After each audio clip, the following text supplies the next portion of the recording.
Okay.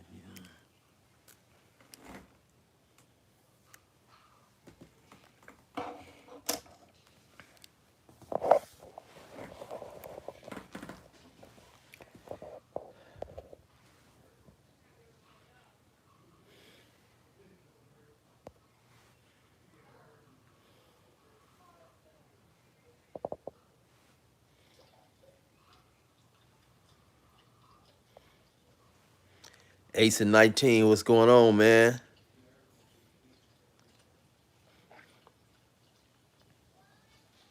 The PC test subject matter, what's up with it? Jim G, what's going on, man? God first. Happy holidays, man. Ace 1900, what's cracking, man? How you doing, man?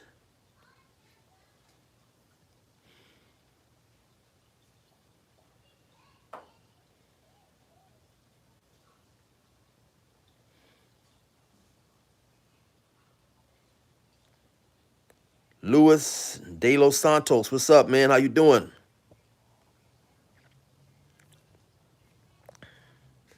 Hey, PC Test, thank you, man. He says, your perspective is key in this world war. Thanks for the honesty, hey, man. I appreciate it, man. Freddie from El Monte. Freddie, what's going on, man? How you been, man?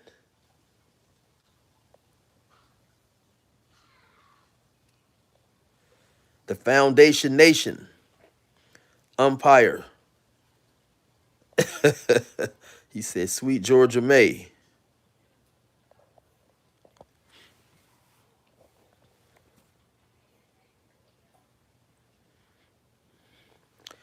Jim G says, chill, do a show with Bobby Ye and Red Supreme. That's always, that's always a possibility, man.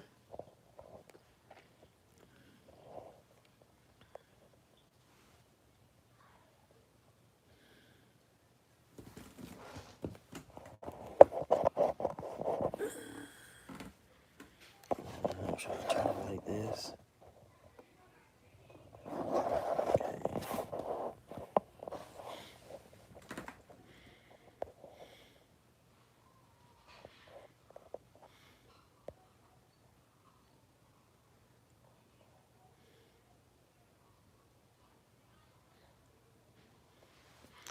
Ace 19 says, man, y'all like, comment, and subscribe to the realest, man. So yeah, y'all be sure to do that, man. Run over there to the realest and subscribe, man. He's spelling that Darealist.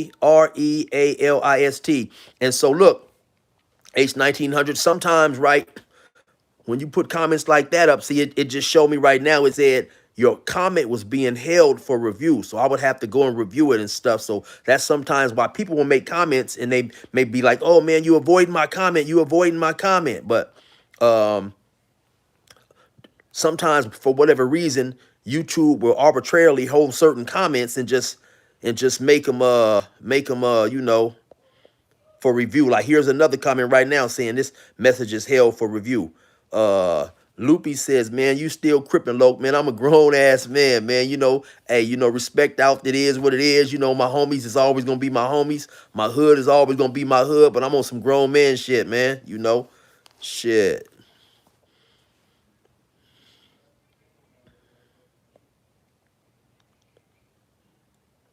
Let's hit this other comment held for review. It says, sweet Georgia May video, show highs. He's playing games, so I may have to get rid of them, man.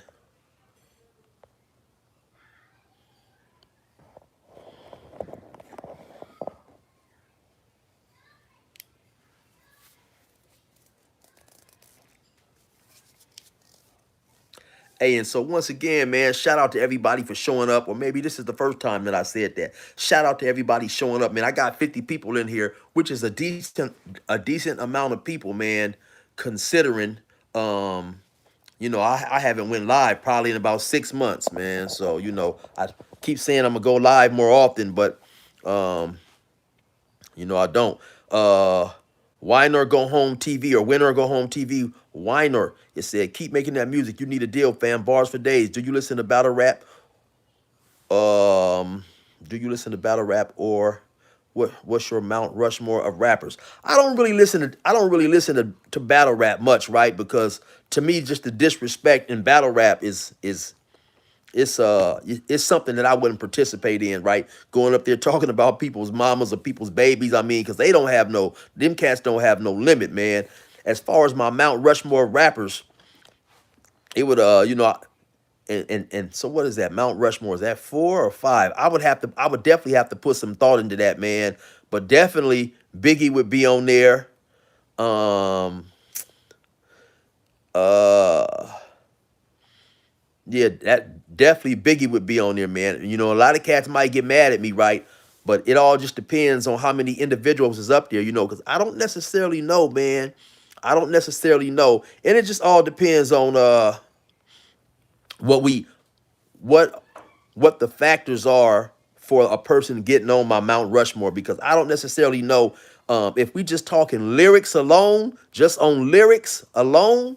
I don't necessarily know if Pac makes my Mount Rushmore, man. And I know cats get mad at me, man. Now, if we talking about impact, influence, and all that old type of stuff right there, then of course, yeah, Pac makes it. But just on lyrics alone, I'm more into lyrical type rappers, and to me, Pac was more of a he was more of a I want to say he was more of a rapper as opposed to a MC.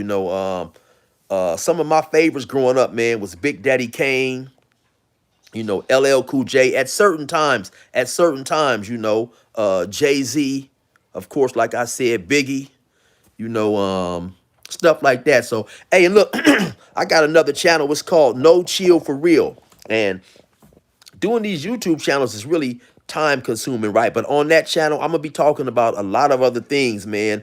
I'm gonna be talking about rap music on there and just different stuff, right? Because I've been wanting to get around to. I seen where Game said that he was the best rapper out of Compton, and I have to 100% agree. I have to agree, man. I will say that I haven't listened to a whole lot of Kendrick Lamar. I haven't listened to a whole lot, so maybe I haven't gave him a fair shot. But from what I've heard of Kendrick, I'm just not all that super impressed like everybody else is, right? I will say that Game, to me, lyrically, Game is the best rapper out of Compton, in my opinion.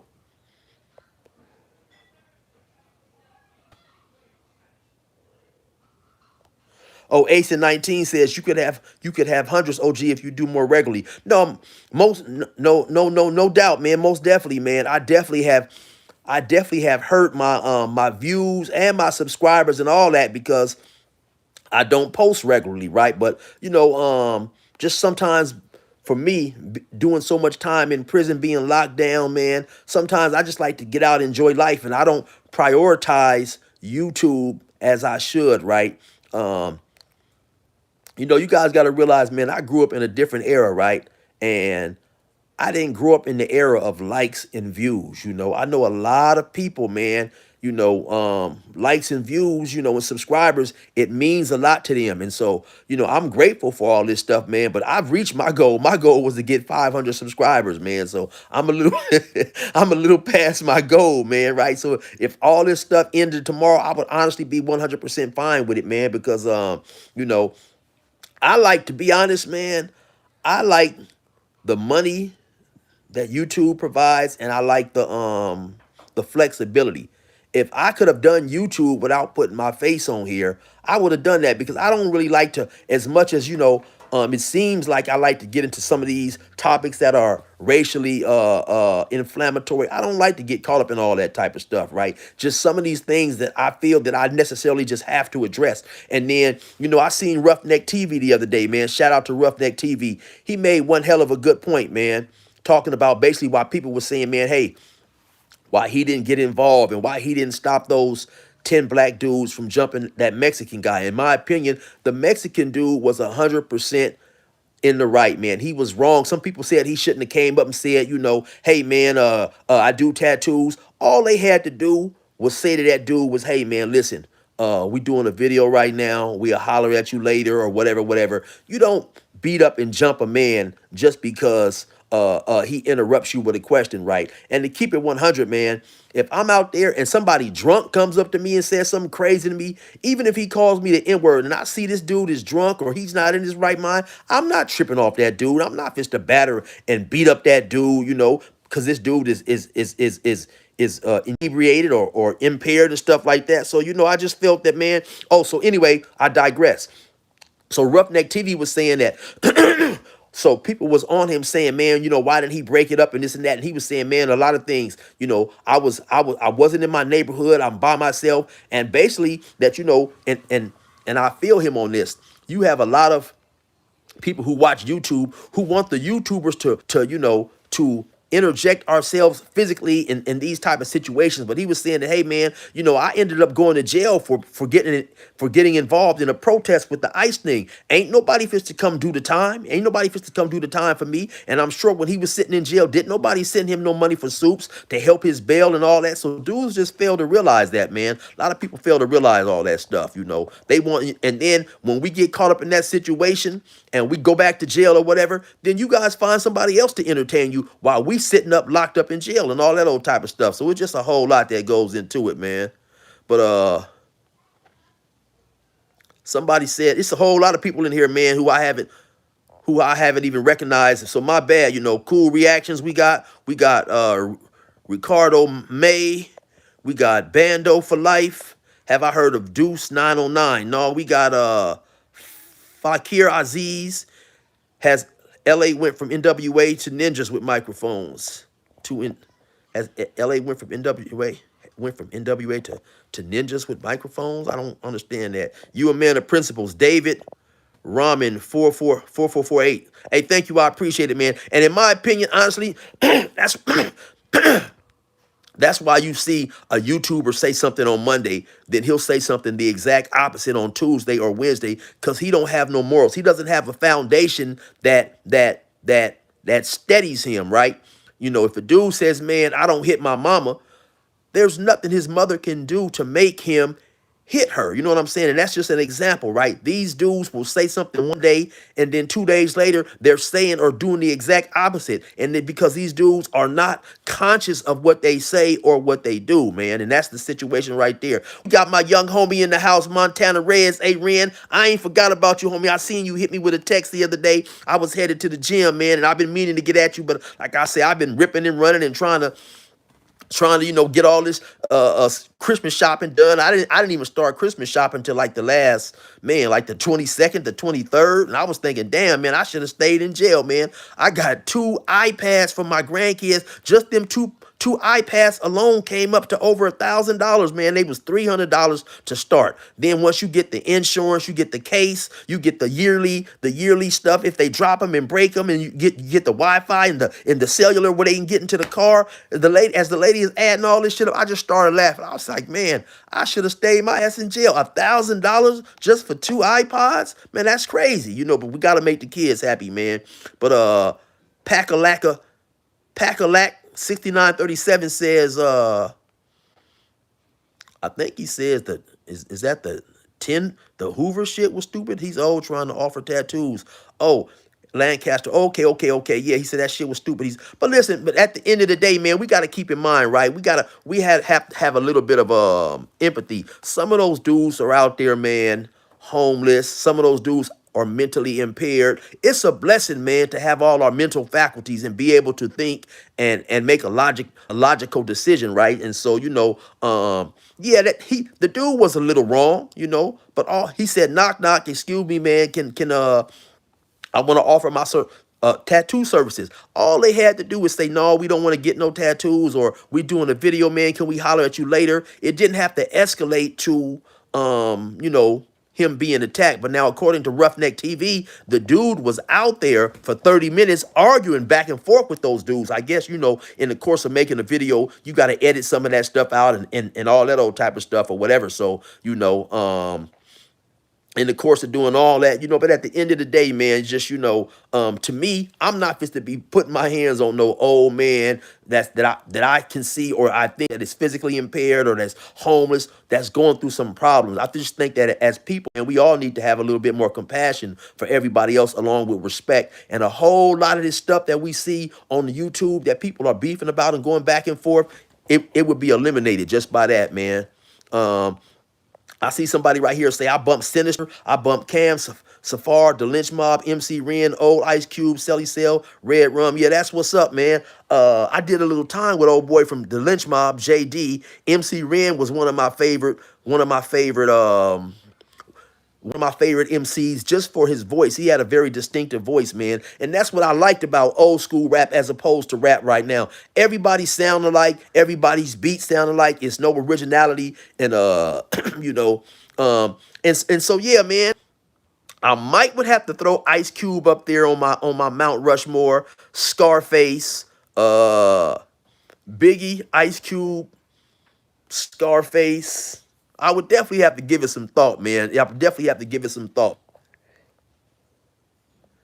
He said, double tap the screen.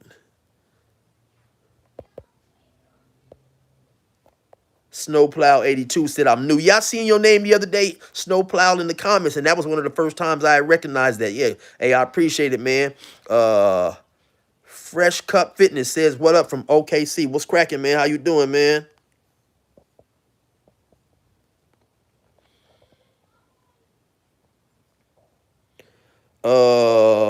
Fulio the Stoofer says, he says, forget having a third day, stupid mind trying to live a different or something. Bam Bam, what's going on, man? How you doing, Bam Bam? Salute, man.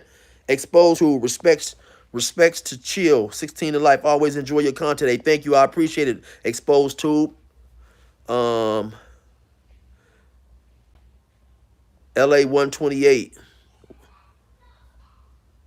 LA 20 LA 12, oh, my bad. LA 1218 says, I'm pro black, chill. I'm about our people. And most definitely, man, I'm definitely pro black as well. And I don't think people should misconstrue if you're pro black or you're pro Hispanic or whatever. That doesn't mean you're anti something else, man. I mean, I think that you are for the uplifting of your people, and so I don't necessarily think it's anything wrong with that. And of course, to me, which is why the message that I put in my videos, man, you have some individuals who are black who are extremely too invested in what other races think about us, but they are quick to still represent the gang, man. At some point in time, man, we have to realize that in order to even try to succeed, man, we have to stop harming and eliminating our own, man. I don't know if people realize, man, according to the statistics, Los Angeles is the largest city in the United States in terms of population of Hispanic or Mexicans or people who identify as Mexican or Hispanics. Out here in California, we are only 6%. The blacks are only 6%, right? Let's just say you have three neighborhoods, right? A, B, and C. You have B in the middle. B is the black neighborhood, but not because I'm saying it's B. Just B is the black neighborhood. A is let's just go with this. B is a blood neighborhood. A is a Hispanic neighborhood, and C is a Crip hood, and B sits in the middle. Now, if B, the blood hood, if they're fighting with the Crips, they're fighting with the Bloods, and they're fighting with the Mexicans on one side, and then they happen to be fighting with some blood somewhere else, man. They fighting a war on three fronts. You have a lot of gangs like that. You have a lot of gangs that's fighting Crips, Bloods, and Mexicans at the same time. Black gangs. So if you guys are suffering losses and casualties and stuff like that, how are you going to be effective in doing anything when you are already outnumbered? Like I said, I think Los Angeles is 30% Hispanic, 6% black. So you're outnumbered 5-1 from the gate. From the gate, you're at a disadvantage, right? So it's not, to me, my thing is I'm not worried about disrespecting other races or getting into it with other races. My thing is that we as black people should concentrate on being more unified. That's the whole point that I'm trying to make. I'm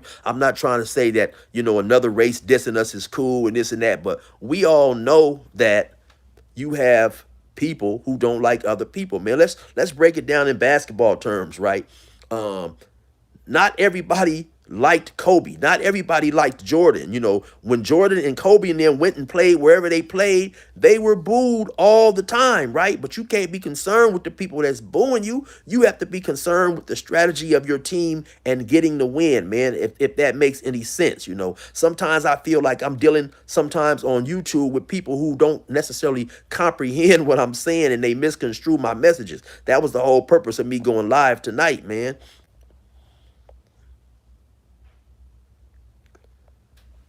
Supreme, no, most definitely, man. Sometimes people, you know, they definitely chase the bag, and I chase the bag too, right? I chase the bag, but there are sometimes when, especially before the last couple of months, I'd step away from the bag because certain topics may, in my opinion, bring in a small check, a nice check, but they're not going to be worth the potential headache, right? You know, a good video might bring in, depending on, you know, what you're talking about, maybe $300-400, maybe more. But is that worth all the potential conflict and stuff you have to get into? And see, you know, a lot of these YouTubers, you know, you may not see them, man. You can bump into me anywhere, man, from San Diego to LA and everything in between. I'm up and down all that, man. And 9 times out of 10, I'm solo bolo. You're gonna see me by myself, you know. So to me, it's more important, man, to be able to wake up and make my grandson a smoothie, man, than to get caught up in a lot of this stuff that's going on, you know. I did a lot of time in prison, as everybody knows,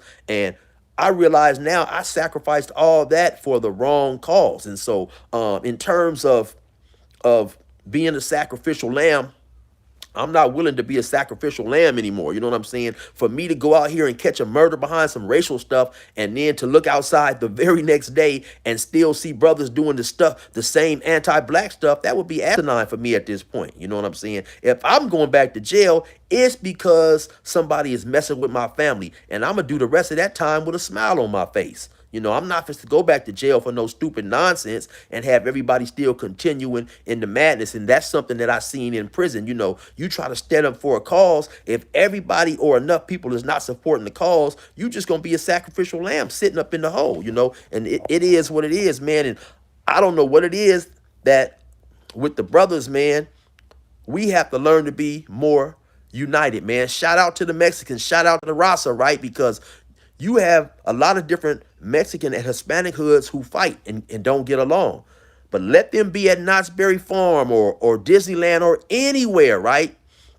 And a situation gets racer, they'll holler, La Raza, La Raza, and all those different gangs, even though they're feuding, it has been instilled in them. We are coming together for the cause, right? For the race. That's something that you can't do with the blacks. And that's something that I honestly envy. You could be somewhere out there, man, and getting jumped and get to holler out, Africa, Africa. The brothers ain't coming together. And so it is what it is, man. So we have to see what's going on and we have to be more united.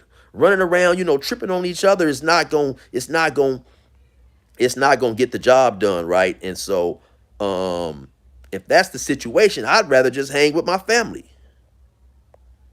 You know, I trip on some of these YouTubers, man, who talk this some of these black YouTubers who talk this racial unity, and then in the next breath they hollering or crip or cousin or blooding or saying things that's gonna alienate the people the very same people that they're trying to galvanize and unify. You know, because these dudes don't realize, man, you may have a dude may be entertaining your message until you go to hollering on cuz, on cuz, on cuz, or on crip. Now, if this is a blood, listen to your message, that is something that may alienate that dude. So any of these dudes who claim that they're wise enough and therefore the people, if they can't get past that and can't realize that, I mean, you know, that's a backward step, you know. On Hoover though, on Hoover though, on Hoover though, on Hoover though. In my Gumby voice, man. Cool reactions. What's up, man?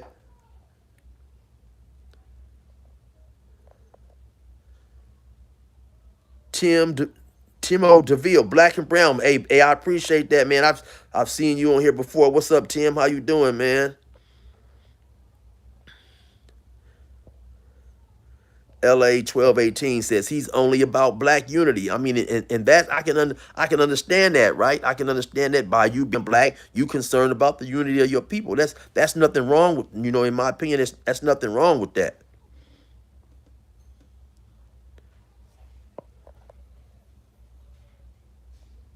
Chill got it must have been scripted. Then if it's 30 minutes of back and forth, they paid this fool. Chill got it must have been scripted. Then if it's 30 minutes of back and forth, Bando for life. I'm in the high desert. All them people, nothing but zombies. Facts. Oh, okay. Yeah, he must be talking about. I missed that comment. I mean, the comment was meant for my earlier discussion when I was talking about the that stuff with the dude getting jumped. The reason why things get elevated to these heights is due to the low mental capacity of YouTubers. They're unable to comprehend these individual situations holistically and logically. No, 100%, man.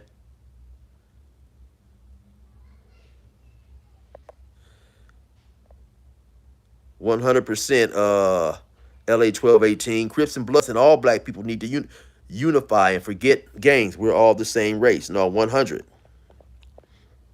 Rami 16. What's up with it, man?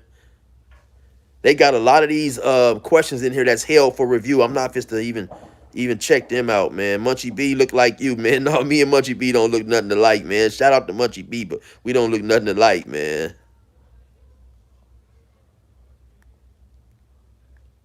Oh, TJ, is that TJ 7280 said, "What up, bro? What happened to the guy you was locked up with who used to be like, I'm going to blast him out of his boots?" You talking about Chances, man. I just talked to Chances the other day. Chances is doing well. I've done a lot of interviews and stuff with Chances, man. Maybe I don't know if you've seen them, or maybe if you haven't tapped into my page lately or whatever. But yeah, no, check that out. I got a lot of interviews with Chances on my page. I ended up getting in contact with him, man.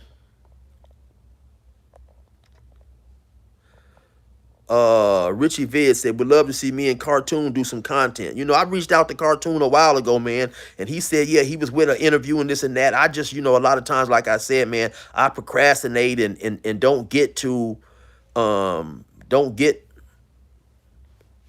to do with the things that I've been you know planning. I don't get to doing the things that I've been wanting to do, you know, just out of procrastination. But yeah, Cartoon said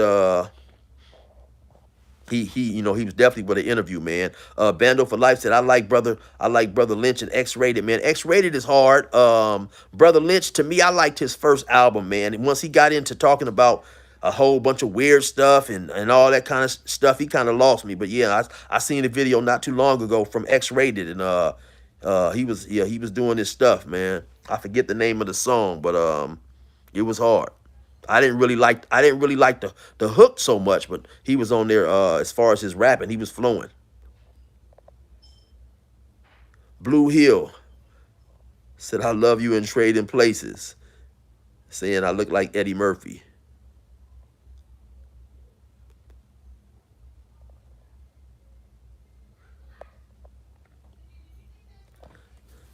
Smitty Firm say they disrespect. Smitty Firm, they disrespect the ones who allow them to disrespect. I mean, to a certain degree, right? But then we also got to keep in mind that a lot of this disrespect is over the internet, you know. And there are things that, of course, man, you know, when I was younger, I would have crashed out over. I'm not fit to crash out over now, you know what I'm saying? Man, I got a homie, man, who I grew up with, man. One of the most solid dudes I have ever known, right? This dude is solid, man. And he got caught up in a situation, wrongly convicted now, and he is on death row. And he's been on death row. He got locked up. He got locked up probably, like, I want to say 93, 94, somewhere around there, man. And so, you know, just all that time in prison, all that time sitting in prison, you know. And he told me a while ago, he said, hey, man, you know, chill. I'm not cut out for this type of stuff. And I was like, what you talking about? He was just like basically just being locked up and being locked up forever, you know, away from, you know, good food, good women, freedom, just being able to do what you want to do. I mean, you know, a lot of these individuals have a lot to say about this dude should do this and this dude should do that. But when you go and you get locked up for a long period of time, you know, if you don't do any reflection and let that change the way you think and move and stuff. I mean, to me, you're just a plain idiot. Who wants to be locked up for their entire life? Caged up. Can't have a piece of gum. Can't have a soda. Can't have their favorite food and stuff like that. And God dang it, can't get next to no woman. You know what I'm saying? I mean, damn. To me, that was the thing that I missed the most outside of our family. Food wasn't even in the equation. You know what I'm saying? So I mean, just to me, dudes have to think, man, and think smarter and all that old type of stuff. Especially, in this day and age, like I say, man, when a cat crashes out, I mean, really crash out. I'm not talking about have a temper tantrum over the phone and holler at somebody. They talking about, they equate that to crashing out. In my opinion, crashing out is when you get that thing and you go out there and you get cracking and you throw your life away. That's crashing out. You didn't crash out. But when you crash out, especially, as any type of entertainer, once again, they gonna find somebody else to be entertained by. And you gonna be, you are going to be forgotten.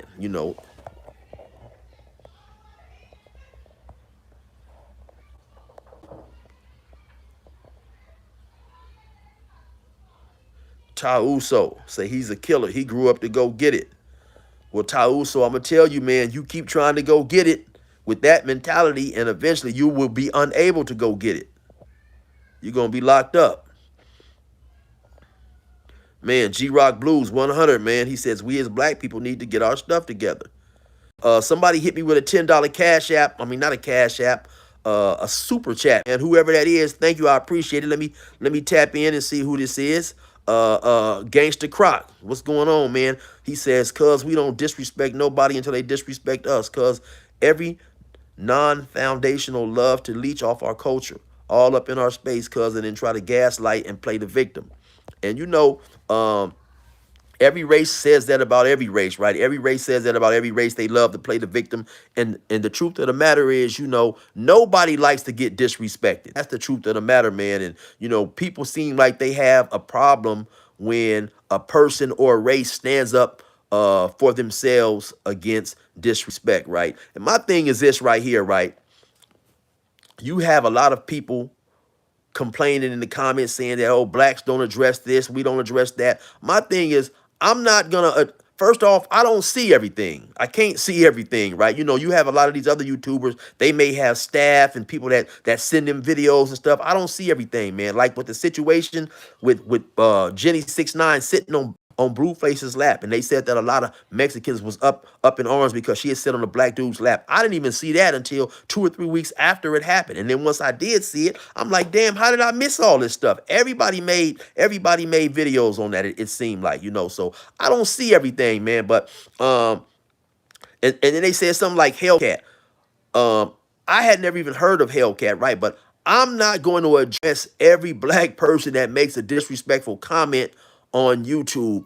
I'm talking about Hellcat, Charleston White. They don't even live in California, right? So I'm talking about for the people who live in California and who are a part of this quote unquote prison YouTube genre. Those are the people, who I'm more willing to address because we are all residents of Southern California. I'm not just to be talking about what, Joker the Killer in Chicago said about California Mexicans, because he can say anything out there. The same with Hellcat, whoever she is, they can come out here and have a negative experience and say anything, and then you will have some Mexicans who expect, blacks to address the racist comments by Hellcat. I don't even know where Hellcat is from, but I know she's not from California. So my point is, you can't address every single thing because at the end of the day, they don't even live in Southern California. So it's like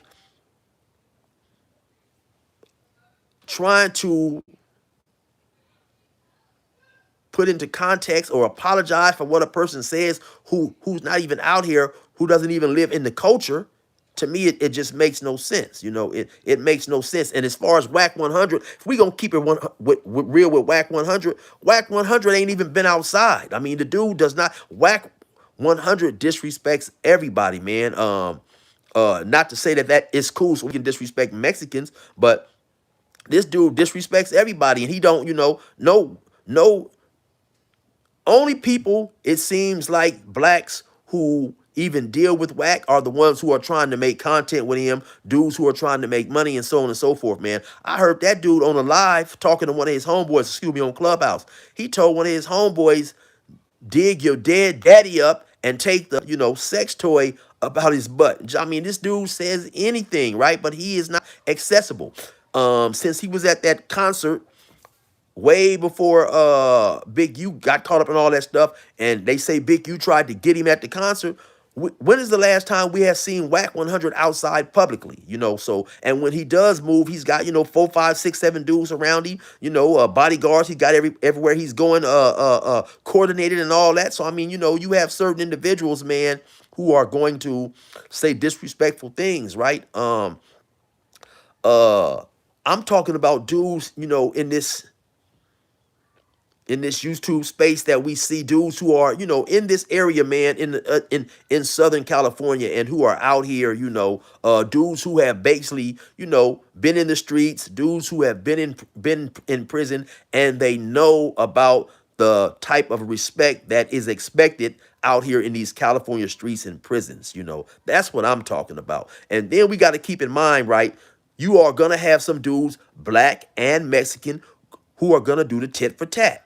You hear, if a black dude, if a Mexican dude, let's just say, hears me come on here and say a whole bunch of disrespectful things, you are gonna have some Mexicans feel, okay, I'm gonna respond to Chill. Since Chill disrespected the Mexicans, I'm gonna disrespect the blacks, so on and so forth. And so that's that type of tit for tat stuff is what's gonna happen when dudes who are known in this culture be disrespectful, man. So I think if everybody just had more respect for if everybody had more respect for each other, and tried to hold their people more accountable, uh then it would be better, right? Scoop 2003 said, I started watching your content because you was from Bannon. I was locked up in Bannon when I lived in Moval. Okay, yeah, that's what's up, man. You was at the road camp down there in Bannon, and damn, man, what was I gonna say, man? Oh, and to keep it 100, right? Like I said, man, I don't have no hard feelings against anybody. I don't have no hard feelings. To me, I mean, to me, if a person disrespect you, man, or whatever, I mean,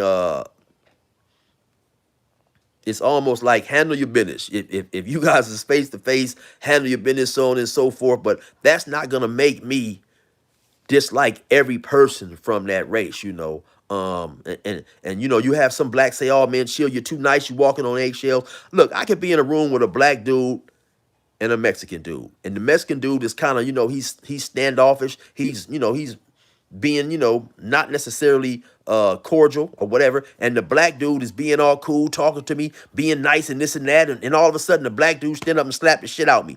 Do you think I'm supposed to fight that black dude any less harder than I would fight the Mexican dude? Hell no, man. It's not. It's all about whoever is disrespectful. Some dudes, man, think that, you have to have a certain animosity against a certain type of people. That's just not my makeup, man. Some of these dudes want to be the online tough guy, and that's not my makeup, man. I've always just been relaxed, chill. I'm out the way. I mean, when it's time to get cracking, I get cracking. Then I'm back to being me. Oh man, this is a good question right here from Ace and 19, man. Ace and 19 says, what do you think about B Brazy success on YouTube, even locked up? Man, B Brazy is the YouTuber of the year, in my opinion, man. B Brazy is the YouTuber of the year. I mean, to be locked up, I think the first month I seen, man, the dude, the first month, I think I seen the dude had 1 million views. That is phenomenal, right? That is phenomenal. Now, to me, what's kind of mind-boggling is because when I was locked up, if the police had any idea you'd have a cell phone, they would be up in your cell 3, 4 times a week trying to find that cell phone, right? So what's kind of mind-boggling to me is how this dude gets all these views, right? I think before he got the last page took down, he was somewhere around 30,000, millions and millions of views. He must not realize, man, you have all types of people watching you, man.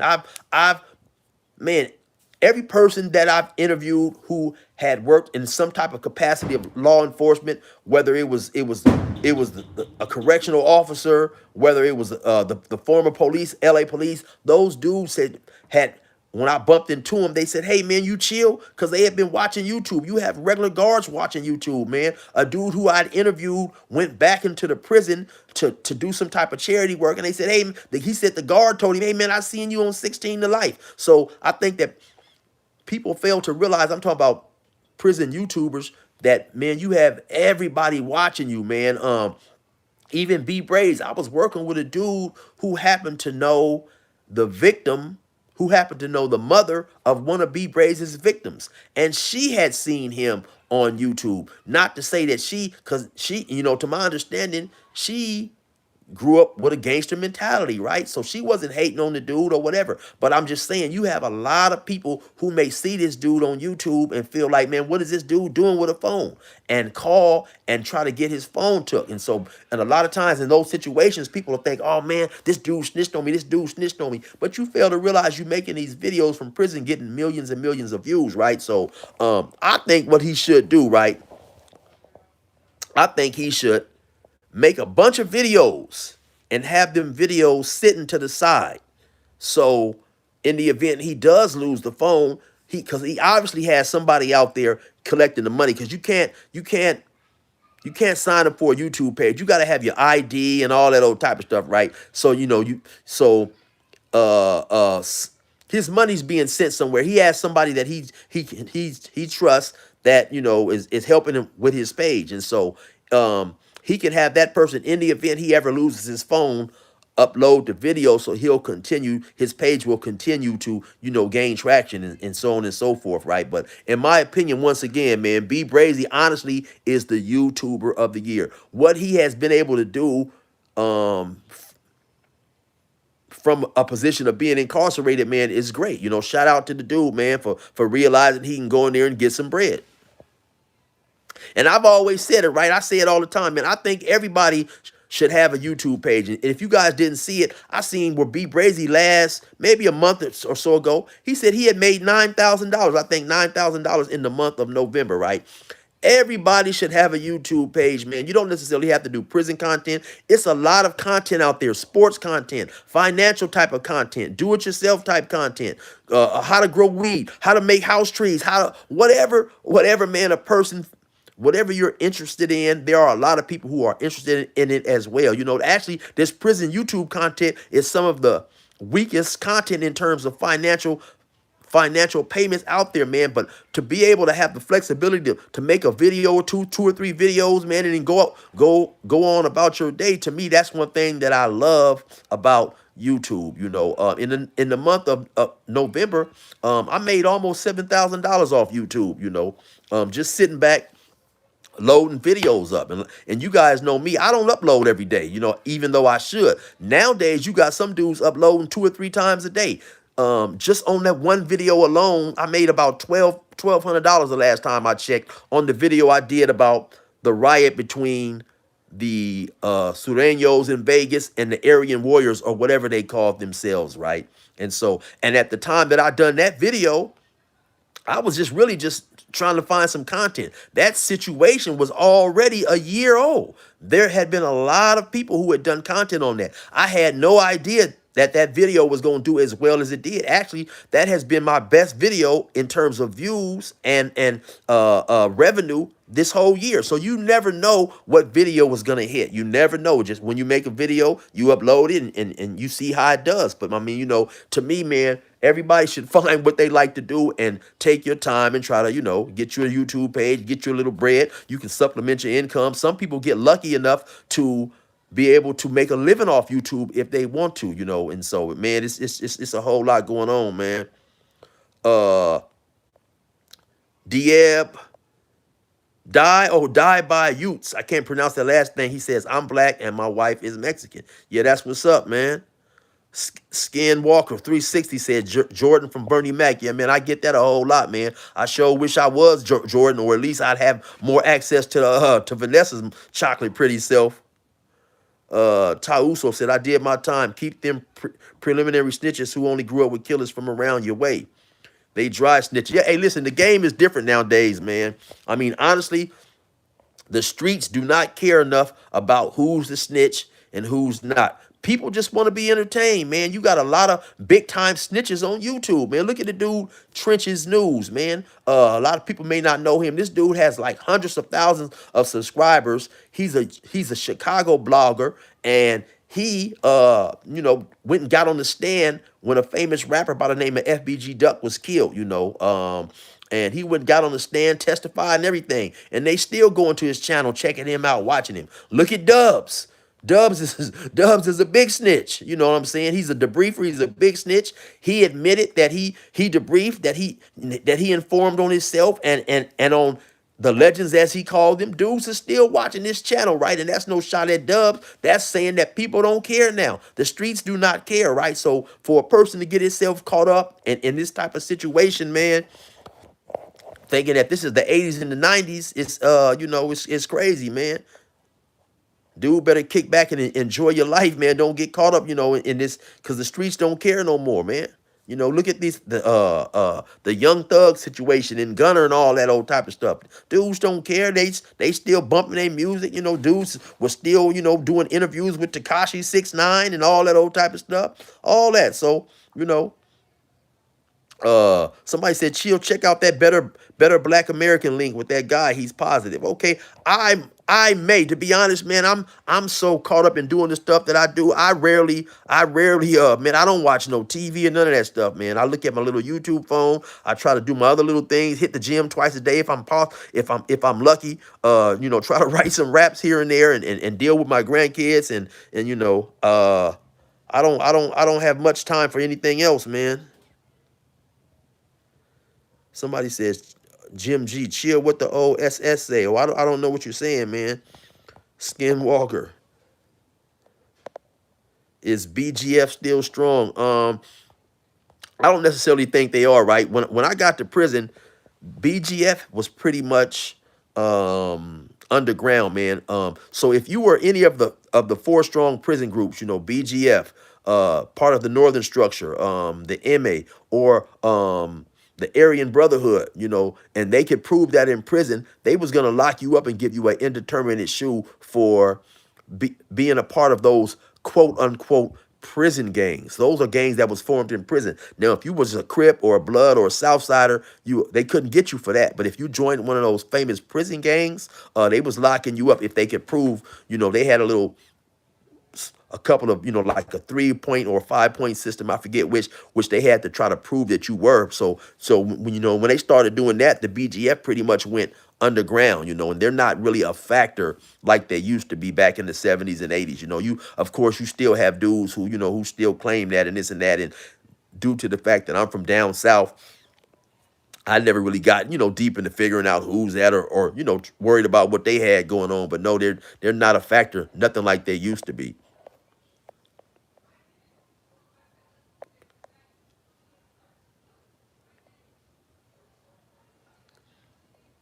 Oh, what the?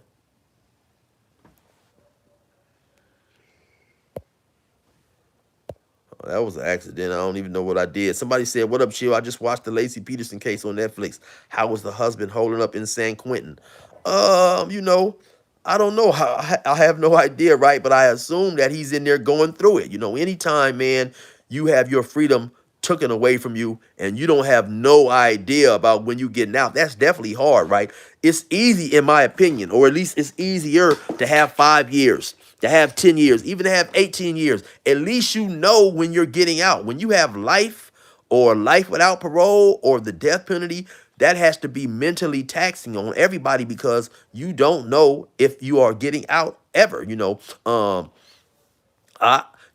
just for me personally, I happen to just be blessed with an upbeat personality, right? And so I would try not to think about it. But I seen a lot of dudes in there, man, who was extremely stressed out. I'd see some dudes who seemed like, it seemed like they realized that it was part of the lifestyle that they was living. Then I seen other guys who seemed like it was killing them. So it just all on how you approach the situation. But when you got life without parole or the death penalty, I mean, that's a totally different monster, you know. So yeah, it's kind of it's kind of difficult. I would assume, the way he's holding up.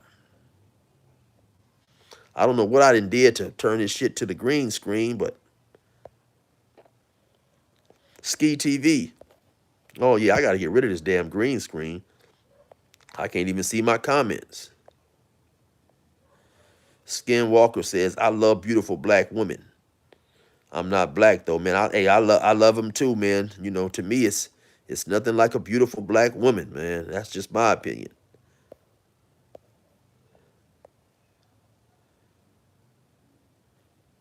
Mr. Mr. Techo Tech. What's up, 16 in life? Gonna be real. Imagine if the blacks were to unite, they can dominate, but blacks got too much pride over each other. Yeah, most definitely. Most definitely. There is definitely some truth to that, right? And you know, it's just a unfortunate situation, right?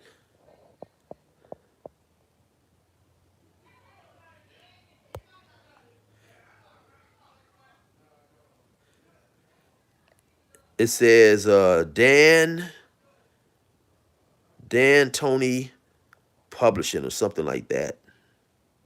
Stop spreading this hypocrisy. I don't know what he's talking about. Stop spreading this hypocrisy.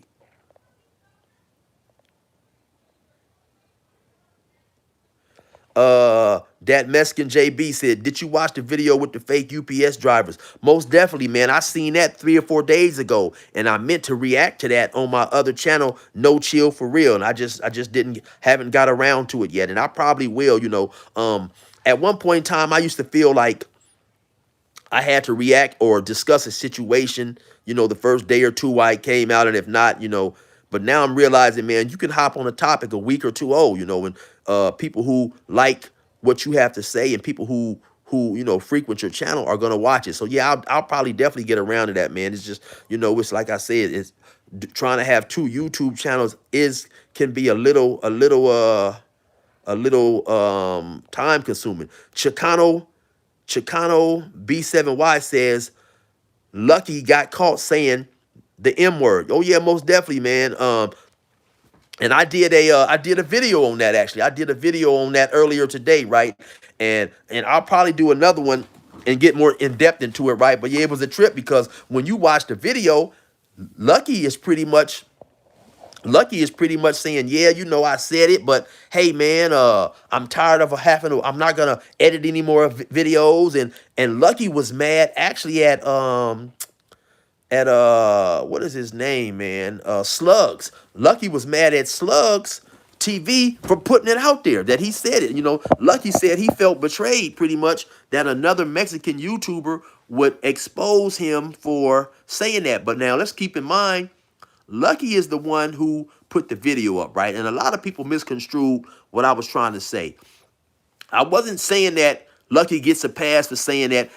Fuck Lucky. That's what I'm trying to say, right? He definitely had something negative to say. So once again, fuck Lucky, right? He talks and refers to blacks as mayates behind their back, right? But what I was trying to say in that moment, he wasn't necessarily being disrespectful, in terms of like, say you're having a one-on-one conversation with a person that you don't like, right? And you say, hey man, you call him the N-word or whatever, because you're trying to intentionally insult that person right then and there. That's a little different, in my opinion, of a white person in his house, right? And this dude is a racist dude, and so he's talking to his wife or whatever.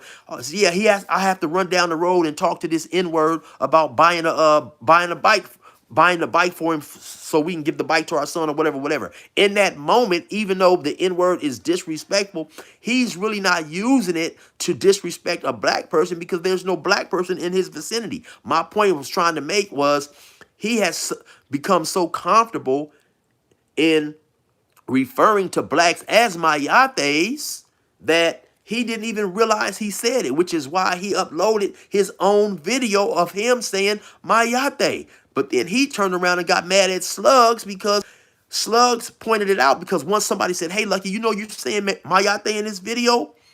He then edited the video and took the word out, which of course, once again, points out to the fact that he would have never took the word out if the word was not disrespectful. And excuse me for y'all that's just popping up and just getting in. I didn't mess around and hit the green screen and don't know how to get the thing off. But so I wasn't saying that that Lucky gets a pass for saying that. I'm saying that he didn't realize that he said it. He wasn't intentionally trying to be disrespectful to a specific black in that moment. Yes, him using the word was disrespectful. And so what's crazy about Lucky is I seen him make y'all already know me. Y'all know I got the videos and got everything, the video receipts. Lucky made a video saying that he doesn't think anybody, black or Mexican, should say the N-word. He goes on to say it in one of those videos. He was, he grew up and his father or somebody when he was younger was good friends with a black dude. And so, and playing with these kids, somebody said the N-word and the dude set them down and told them why they should not use the N-word, and he believes that and all so on and so forth. But then he goes on to say the Mayate. So I mean, my thing of bringing this to the forefront is not to cause racial division. My thing is don't come on YouTube fronting and pretending like you like black people when you don't. Because to me, I view it as now you are saying that and doing that just to try to get black subscribers. If you don't like black people, just say that. It's not going to hurt my feelings that you don't like black people. See, I was raised, man, my mom always taught me not to worry about people that don't like you. I can't change what somebody else thinks, right? And I'm not just to put my energy in trying to convince you why I'm a likable guy. Fuck you. If you don't like me, fuck you. That's how I'm feeling, right? I'm not just to be disrespectful for anybody else, but I'm not just to kiss no ass. You got a lot of these brothers out here who are trying to convince Mexicans on why they should like us. Why do we have to be, or should we be concerned with being liked by people who obviously have their own reasons for not liking us? I'm not just to try to convince you to like me. You know what I'm saying? So that was the point that I was trying to make, right? Not that he gets a pass for this for saying the stuff, To me, like I said, if you don't like black people, just say that. Don't make a video saying that nobody should say the N-word. Then we come to find out that in your private life, you are obviously using this word so much that you didn't even know you said mayate. That's like, you know what I'm saying? That's damn near like suicide. You know what I'm saying? In terms of you killed your own damn self. And then you get mad at somebody else because you upload the video of you saying Mayate and somebody else points it out. And then he gets mad at that dude. But in one of those earlier videos too, he said, man, my race is the human race. Now, I don't know how you guys interpret that, but I interpret that as a statement that a person, you might hear from a religious Christian or whatever, right? A person saying that I don't see color. My race is the human race. I make no distinction between black, Mexican, white, so on and so forth. But obviously you do make distinctions because you said, oh, I feel betrayed by my raza. I'm surprised that another Mexican would try to bring me down. And you're referring to blacks as mayates, so you do see race. And so that's my point. It's not to make dissension between the two races, right? And that was my whole point. But a lot of people misconstrue what I'm trying to say. I don't know if maybe I don't articulate myself well enough, or some of these people have comprehension problems. So anyway, that was my whole situation with that, man.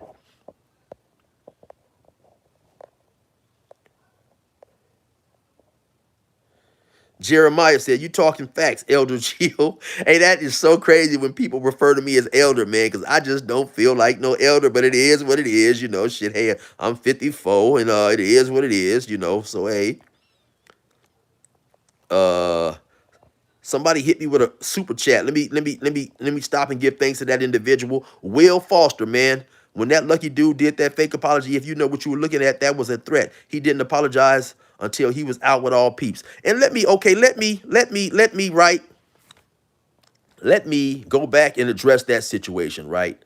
Um, did he apologize? Really? No, right? The apology was extremely weak. It really was no apology verbal. If there was no verbal apology, right? He did have in some words on the video. I don't know if you would call it like a caption or a post. In that video, I apologize to the blacks that he offended. he did say that, right? But also this, right? Now, was that an apology? Not really. It was the best that he could do, right?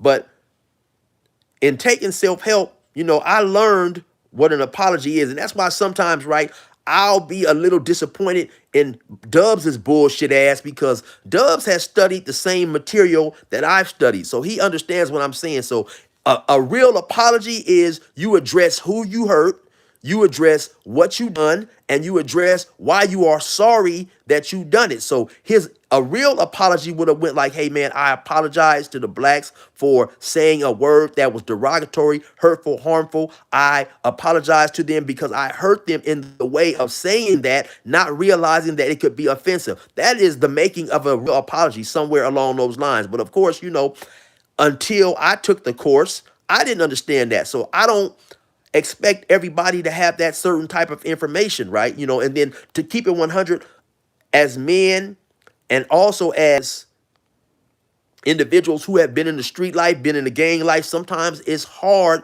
to make an apology, especially in this California racial environment when you are trying to apologize to another race and your own race may view you or see you as weak. I had no issue with him doing what he done in the course of a lot of other Mexicans, in the background, because those may have been Mexicans that were there to support his event. And he said, hey, you know what? Let's make this video, right? So I think a lot of times we jump to conclusions and we make assumptions without having all the information, right? But at the end of the day, he did put on the video, I apologize to the brothers and sisters who I may have offended, right? Could the apology could have been better? Hell yeah, it could have been a whole lot better. But at the end of the day, man, he apologized in his own way, right? And, why are we going to harp on that? Because whether he apologized or he didn't, it's not going to enhance my life any better. I don't hang out with Lucky. I don't ride to work with Lucky. You know what I'm saying? I'm not in a business with Lucky. So at the end of the day, if we think about things, him apologizing or not doesn't really mean nothing. My life is not going to be affected whether he did or whether he didn't apologize.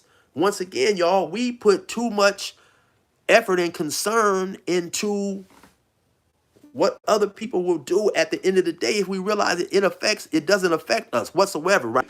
And a lot of times, we experience life lessons and we don't hold on to them for whatever reason, right? And I say that to say this. I remember one time when I was in jail, right? And the same individual who I told y'all about, who I know who's been on death row for a long time, him and this other dude was making some Pruno, and he wanted some Pruno, some jailhouse wine. When the dude finished making the Pruno, the dude told him, I'm gonna give you some of the Pruno. When the dude finished making the Pruno, because it's like a 3 or 4 day process, the dude ended up not giving him any Pruno for whatever reason. And my homie said, you know what, that's his shit. He can do whatever he want to do with it. I'm not gonna get mad about that. And for whatever reason, that stuck with me, along with the things that my mother taught me. We can't get mad about what somebody else chooses to do or chooses to say, as long as they don't physically hurt us, we can't get mad. Now, of course, it's a little harder to not contain our anger if that person is in our presence, right?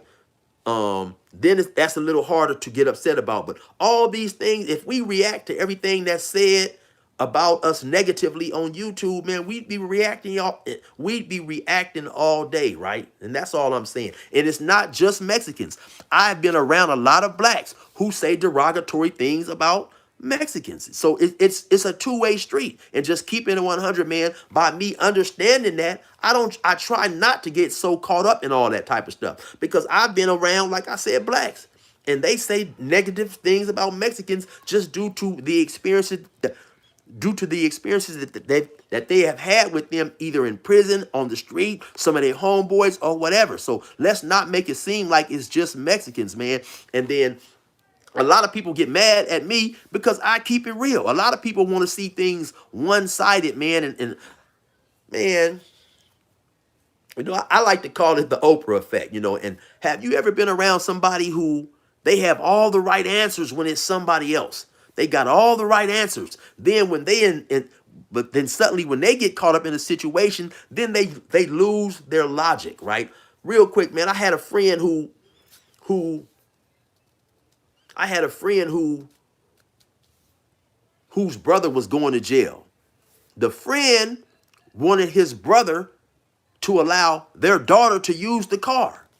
And the friend was like, hey man, the friend basically was saying something to the effect of, I can't remember the exact situation, but the friend was basically wanted his brother to let their daughter use their car. And oh man, I forget it. But it was crazy because the friend, I can't remember now. I can't remember, man. But the friend basically, the friend didn't want to, the friend, oh man, forget it. The friend didn't want to, I don't know, I fucked up on that one. The friend didn't, I can't remember the quite situation. The friend didn't want to, yeah, I don't know. Let's get past that. I can't remember that, but it was crazy though. But I'm trying to think about it. The friend didn't, I don't know. I lost you on that one. My bad on that one. I can't quite remember. But anyway, my whole thing of saying is basically just that people have a lot of wisdom and logic until they get caught up in a certain situation. Then they don't apply the same logic to other people. They can figure out where Dave, Donnie, and Doug went wrong, but when they're in a situation, all of a sudden they don't use that logic to themselves. You know, they're biased.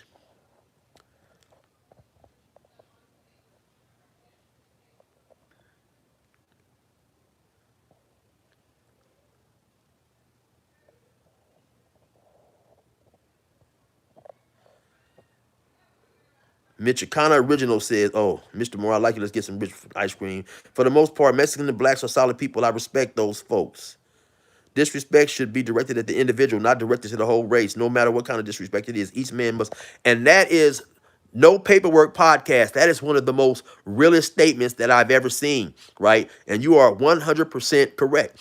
Disrespect should be directed at the individual, not directed to a whole race, no matter what kind of disrespect it is. Let each man answer for his own. And if we as people stop making, I call it hand holding. If we as people stop hand holding for our race, everything would be better, right? Because if you look at it, that's why the gangs, all these gangs have got so weak, right? Because people will make certain allowances when they specific homeboy mess up or do something that he's not supposed to do. Nobody's supposed to get a pass. You know, the rules are written in stone, right? Whatever rules they are, if a person breaks these rules, there is already a punishment that this person has to suffer. But a person may have a particular homeboy, and now when his homeboy gets caught snitching or his brother gets caught snitching, now he doesn't want to do that because that's his brother. You know what I'm saying? And so that's how we apply that same type of thinking and ideology at times to members of our race, right? Because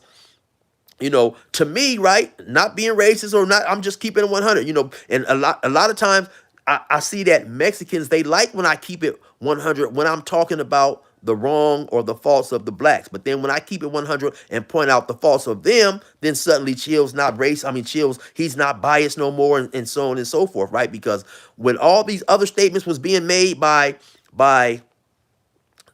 some of these racist Mexican YouTubers, at the most, I seen some Mexicans say that I don't agree with what he said, I don't condone it, and that's it.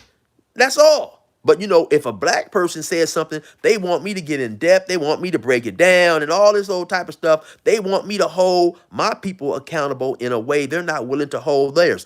Only one I seen that keeps it real, right, is Blue Devil from Haters World. So shout out to Blue Devil from Haters World. You know, Dubs, he'll deflect. He won't answer. He'll make it out to be somebody else. He'll put it on Adam and all that. And yes, of course, Adam 22 is he's a big part of the dissension between the Mexican and the blacks, right? But by now, it don't take, how many times do you have to be in a fight and get punched in your face before you realize this dude is punching me in the face? We know what Adam is doing, right? So once again, we can't let what Adam does upset everybody else. Yes, Adam is going to try to make a dollar. He's going to try to exploit you. He's going to try to use you for everything you're worth. And then once he does that and he burns out on you, then he's gonna disrespect for you. He's gonna disrespect you. We've seen him do it with Crip Mac. We've seen him do it with Faux Extra, and now we just seen him do it with Munchie B. We've seen him do it with 607 Unk. So after a while, once you figure an individual out, how long are you gonna continue to be upset once you got this dude figured out, man? Chill likes to dig in his nose and wipe his boogers on my car seat. Once you figure that out, you the stupid motherfucker for giving Chill a ride. If every time you let me in the car, I dig in my nose and wipe my booger on your car seat, you know what I'm saying? And then you drop me off, oh Chill, that booger picking motherfucker, then you the dummy. Stop picking up Chill when he's digging in his nose. And that's the thing with Adam and all these other motherfuckers, man. We gotta stop, you know what I'm saying? Once you figure a motherfucker out, you have to deal with him accordingly, right? And that's the thing, man. You have to deal with a motherfucker accordingly and not continue to get played out of position by a dude doing this sucker type shit. And that's all I'm saying, man. Don't expect me to come on here and hold my people accountable and be viewed as a traitor and get tongue lashed and whipped and called all type of house boys and all these other type of names these brothers want to give to me when you are not doing the same. You know, I'm human, and after a while when I see it, of course it gets to me too, because they want me to ascend to a height that they're not willing to ascend to. And if we gonna keep it 100, let's keep it 100, man. You have more blacks that are willing to come out and discuss the negative things that's going on in their community, in prison with blacks, so on and so forth, than you don't have Mexicans come out and speak about the negative things that goes on, right? You know, you have a lot of people that want to say, man, the Mexican prison politics are better than the black politics and so on and so forth. You have many blacks and many people who can disagree with what's going on with other races, politics, and this and that, but you're just not going to have people speak. You're not going to have Mexicans speak out against them, right? So it seems like it's better. It seems like it's, it's more fair and this and that, but we know there's a lot of stuff that goes on in each racial person's politics that other people are going to have a problem with because their politics are different. But when it comes to the blacks, like Cartoon,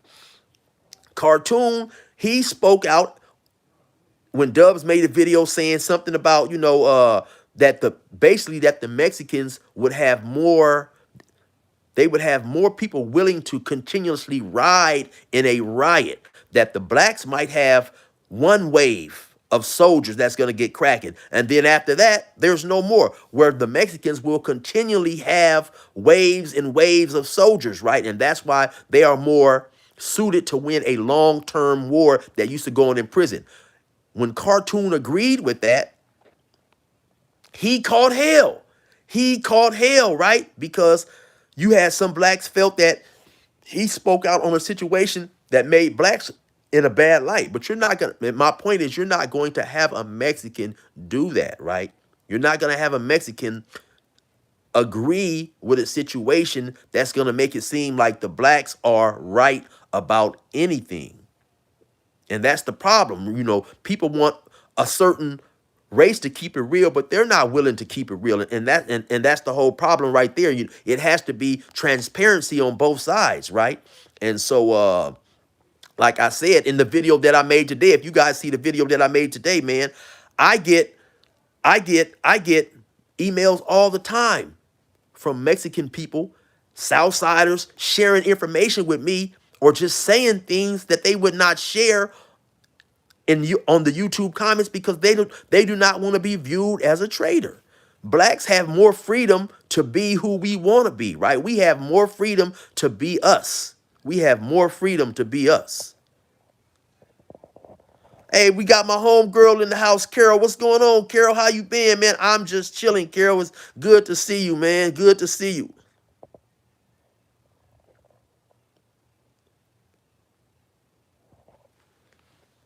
Somebody says, I heard Sonny paid Whack $100 to kick AC garage door. Oh, I haven't heard that. I don't know anything about that, Somebody said, damn, you can make that much on YouTube, man. Listen, man, my very, very first YouTube check was probably about $60, $70 shy of $4,000, man. As far as I know, YouTube is the best paying social media site, man. Yeah, but you can get, man. Listen, I don't like Poetic Flacco's big fat funky Liberian goat hurting ass, right? But he would definitely be one of the YouTubers of the year as well, right? Even though I don't like his big fat funky ass, I give the dude his props, right? He gets a lot of views. I seen him say that in the last 10 months he has not made under $50,000, and he each month he has not got a check under $50,000. I seen Compton Rick Rock say he made $100,000 last year on YouTube. YouTube can be extremely profitable, man, extremely profitable. And then, like I said, there's all pretty soon. I'm just to leave this prison genre shit. You know, I've been watching and studying these other little genres and topics that make a lot of money. I'm not just to be, you know, arguing and going back and forth with, you know, with hostile blacks or hostile Mexicans over a few pennies, man. I'm just to find me some content that's always good, like sports, computer technology, financial advice, and hop into some of that. I already know what I'm gonna get into. I'm not gonna say it because I don't want to give my idea away, but and I seen that some of the biggest money making content, even though I'm not going to get into this, is that sleep music, that rain music. If you guys go in there and look how many views that rain music gets, the forest music, or just the music that people like to sleep to. So I'll give you guys an idea of how much money that a person makes. And lately, YouTube has been fucking up on views or whatever. My phone's getting ready to die. But we pretty much get $150 for every 10,000 views. So if you see a dude with 100,000 views, that's $1,500 on one video. So there, yes, there's definitely a lot of money to be made. And if you're doing contents like sports, whether it's boxing, basketball, football, you know, you can always talk about that stuff. There's always stuff going on. Even in the off season, you can talk about, you know, old school playoff championships and this and that. You know, it's continuous content. And, you know, it's a lot of money to be made. People want to be entertained. People want to be entertained, man. And so that's the reason that I stay away from some controversial topics, because it's just not worth the few dollars you may make. You know, one of the first times I got spotted on YouTube, I'm at the post office. I got this weird dude come up to me, "Hey, Chill." And this is one of the first times I get recognized too. He's like, "Hey, Chill." I'm like, I'm looking around like, you know, who the fuck is calling me? "I see your videos, Chill. I'm a good fighter myself." He's like walking up, "Yeah, I fight good too." You know, because back when I started doing my YouTube story, of course, I had a lot of fight stories every day. Not necessarily of me, but just people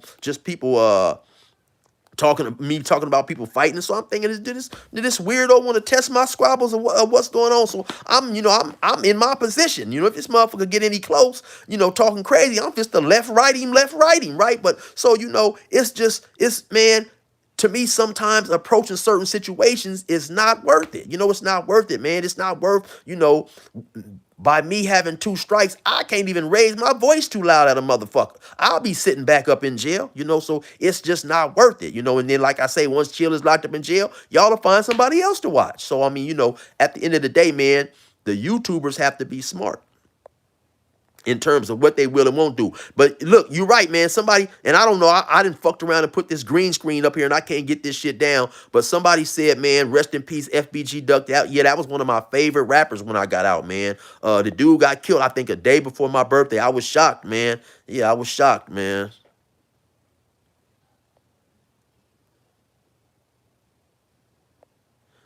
Verbs of Dope Get, he said, "Look at the biggest hip hop artist still breaking the net, Tekashi 6ix9ine. I haven't really peeped his music out or looked into him, but it wouldn't surprise me, man. Bipolar Squirrel, he said, "The streets will get you no matter if you're good or bad and steady." No, that's 100% correct, man. The streets don't care about none of that, man. Especially with these, you know, with the ideology of these young dudes in the street nowadays. You know, they don't have no morals about nothing. These dudes don't care about nothing, man. Oh, now this is a good question right here, right? This is a great question. King KC4TQ said, "How come no blacks pulled up on hood stocks when he dropped the location?" Great question right there, man. Even though you asking the question with wrong intentions, it's a great question. I'm going to tell you why, man. First and foremost, you had no blacks pull up on hood stock, first and foremost, because Spody Face said, "Hey, man, listen, let's get in the ring, man. Let's me and you get in the ring. How come Lucky didn't hop his ass in that ring? He's saying, listen, I'll represent the blacks. You represent the Mexicans. Let's settle it like two men. We not in prison. Let's get in that ring. Now, secondly, if that's just like, man, look, if I'm out there and I'm having an event and I tell the dude, hey man, pull up. I'm having this event. If you don't like what I said, pull up. It's gonna be suicide, right? For anybody to pull up, because you already know, and we seen all the dudes Lucky had with him, right? It's gonna be 20, 30 guns out there. You pulling up at somebody's event, okay? So say you pull up with 10, 15 carloads of blacks. Then that shows right there. We pulling up deep, we want problems. You put it into a situation where it's not going to be conducive for even a one-on-one fight. So say he pulls up, right? Say he pulls up, he gets the whooping Lucky. Boop, bop, boop, bop. You think all those Mexicans are going to let him whoop Lucky? Say he pulls up with 5 blacks. Lucky gets the whooping him. Boop, bop, boop, bop. You think all the blacks are going to, even if it's 5 or 6, they're just going to stand around and let him max him out? So it's going to get ugly. Not to mention, it's cameras everywhere. You tell me where it's not a camera. That's so you wanted a motherfucker to pull up and go to jail. Go out there and get killed. Like I say, you think if he had got to whooping Lucky, all the Mexicans, somebody's not going to step up with a gun or a weapon and get involved? So it was ludicrous, because he never said, hey, man, I want to see you in the street, and when I see you, I'm going to get you. He said, hey, let's get in the ring and settle this like men. So for you posing that question, why didn't Lucky say, okay, I'll accept your offer, I'll get in the ring with you? He told Lucky, I'm a big dude, you a big dude. So it would have been asinine if he had told me, chill, pull up. I'm not pulling up to a motherfucker's location, and I know he out there with 1,000 people and it's 1,000 guns all over the place. Before I get there, you have strategically organized and put people here, put people there. You may not make it off that street. You get up and try to do some bullshit. He may have 10 motherfuckers at the end of the block, 10 motherfuckers at this end of the block. You never get up out of there. I mean, so people got to think smart. You got a lot of these dudes who hop in the comments, who talk crazy and all this high-powered gangster shit. Man, listen, I have never seen somebody go to jail and not want to get out, man. Case in point, once again, I go back to my favorite Rata, Dubs. Dubs talked all this shit.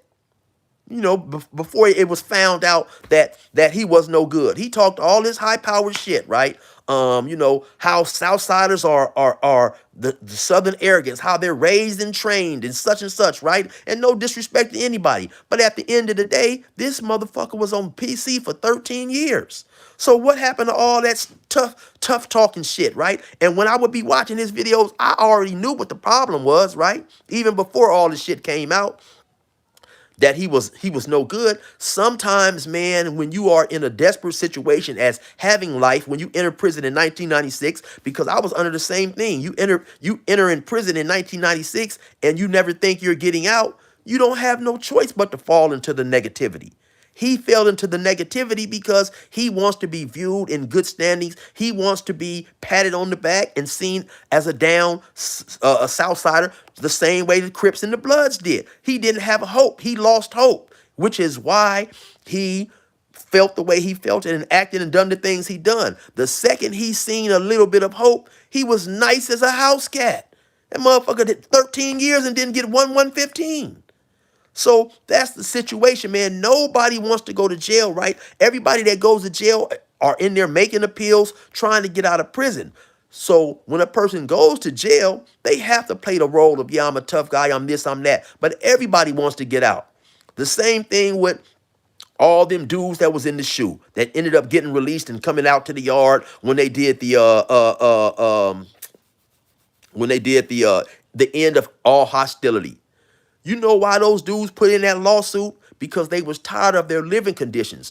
Even though some of them dudes may have had life without parole, they still wanted a better living situation, which is why they filed the lawsuits and why they went to court. They did the hunger strikes and all that. They wanted better living conditions. They wanted a better quality of life. If I can't come home, I at least want to go to the yard and drink a soda. I want to have a cold soda. I want to be able to participate in the sales, the yard sales, because from time to time, they'll have these like sales on the yard, and you can order chicken or pizza or whatever person that they're ordering from, you like maybe they pass out these flyers and saying, hey man, in July, we might get the flyers in May. In July, we're gonna be able to order food from Popeye's Chicken or whatever. And then, on the day of the Popeyes, everybody that ordered, they pull up and everybody get their order and all that old type of stuff. So it's a better quality of life, man. So, nobody is trying to fuck their life off and throw their life away. So it would have been foolish for anybody to pull up talking about they wanted some funk. The same way, I'm sure, I bet you if Lucky, if Spody Face said, hey, okay, you know what, we over here, we throwing a hood day.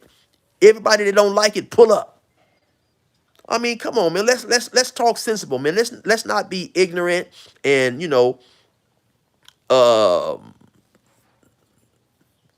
talk like idiots, right? I mean, it would be crazy to pull up on a dude's event, going over there thinking you just to kick some ass. And like I said, he didn't say I'm gonna kick your ass, and he said, "Hey man, let's get in the ring and settle this like men." What's wrong with settling things like men and everybody live? Everybody go home. Everybody go to their families. You know what I'm saying? Even if all gangs went back like that, right? Put away the guns, man. And if I got a problem with you, what's wrong with getting out in the street? If we have to disagree and we can't get along and figure it out through words, what's wrong with getting out in the street and squabbling like men? Everybody go home. We don't put no money in the police people's pockets. We don't put no money in the guards' pockets that's working in prison, getting them extra, to watch us and overtime and all that. Everybody go home. What's wrong with that?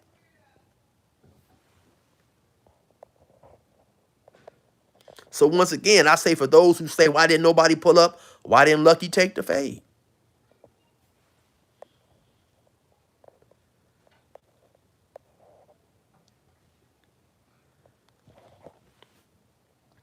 King says, even if they unite, the Sureños are deep as fuck. Yeah, of course. And shout out to the Sureños, right? But it's not about that, man. It's about just, seeing the destruction and the harming of your own people and the wasting of life, man. The wasting of life, Who knows, right? If all the blacks got together, maybe all the Southerners would get together. Then maybe they could figure out a solution to the difference between the two, because for many of people that's my age, man, many people will tell you we grew up with Mexicans in the same community, man. A lot of us my age had no problem with Mexicans and blacks. Growing up my age, Mexicans was gang banging on Mexicans and blacks was gang banging on blacks. Many of us went to school together, spent the night at each other's houses, had good friends, so on and so forth, right? So, I mean, at the end of the day, man, when you get a little older, you start to see things differently, right? So when these young cats get talking all this, I understand it, because at one point in time, I was there. I was in their, I was in their shoes. I was thinking the way they thought. But at the end of the day, man, everybody wants to live and have a good time, man. Everybody wants to live and have a good time, right? If we gonna keep it gangster, right? If everybody was so hard and so gangster, you wouldn't have no snitches. You wouldn't have no Mexican snitches. You wouldn't have no black snitches. You wouldn't have no white snitches, right? Everybody would get popped, go to the prison, and do their time like they supposed to do. Why people snitch? Why people tell? Because people aren't cut out to take that journey that they think they want to take while they're running around there free. When the cuffs hit the wrist, out come the bitch. You understand what I'm saying? And so that's why you have all that, right? There is a very few or low percentile of people who actually keep it real, man. At the end of the day, you have more people trying to fit in and be accepted than you really have people who embrace that type of thinking, that type of ideology. And that's why you don't have so many people, can't stand 10 toes down, man. Let's look at these S and Y yards. They're full of people. They got so many S and Y yards, they had to close that shit down. And that was the reason that they created the 50-50 yards. CDC said, man, we got too many snitches. We got too many motherfuckers that have sensitive needs. So now we gonna start forcing these motherfuckers to go back and do time with the regular motherfuckers. I mean, so it's just a whole lot, man. But you dudes don't get caught up in this street bullshit, man, and be one of the motherfuckers sitting up in prison regretting getting locked up, man. I'm telling you, man, being locked up is not cool. You can't have no fun. It ain't no pussy up in there. It ain't no good food up in there. It's just a whole lot, man. So a lot of times, people get tricked into this street mentality, man. You don't have dudes that come on here and tell you the real. Everybody wants to be Johnny Tough Guy, until it's time to go do their time. Somebody said, why do many young people insist on throwing gang signs? Because it's cool, right? It's this culture. It's this YouTube culture, social media culture, man, that makes all this shit look cool. That's why you got Japanese people over there in Japan low riding and crip walking and this and that. They want to be in low riders like the Mexicans. They want to crip walk like the blacks, throw up gang signs because it's cool, right? This culture makes all this shit seem cool, man.